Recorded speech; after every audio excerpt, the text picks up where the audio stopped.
હવે કોલર પકડવાની 308, ચૈતરભાઈ ઉપર ગ્લાસ પકડવાની 308, મનોજભાઈ ઉપર નારા બોલાવવાની 308. અમે બધો કાયદો કાનૂન વહીવટી તંત્ર બધું ભણેલા છે. વારો આવે તો તમને 308 નું ડબલ પાછું આપવાનું છે. અમે કોઈનું રાખીએ નહીં. તમને 614 પાછા નો આપીએ તો કહેજો ને મારા વાલા ભાજપાળો. શું સમજે છે ગુજરાતમાં? અનેક ખેડૂતો હેરાન થઈ રહ્યા છે. એનું કોઈ સાંભળવા વાળું નથી. પણ સામાન્ય માણસ બોલવો ન જોઈએ.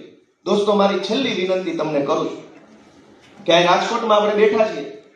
હમણાં રાજકોટના પત્રકાર જગદીશભાઈ મહેતા ઉપર એફઆઈઆર છે. ધડાધડ એફઆઈઆર. સવાર પડે તો એક એફઆઈઆર ક્રાઇમ બ્રાન્ચે લખી નાખી. તમને બધા સમાચાર મળ્યા કે નહીં? ચેતરભાઈ પર એફઆઈઆર, તમારા ઉપર એફઆઈઆર, રાજુભાઈ ઉપર એફઆઈઆર. શું કામ આટલી બધી એફઆઈઆર થાય છે?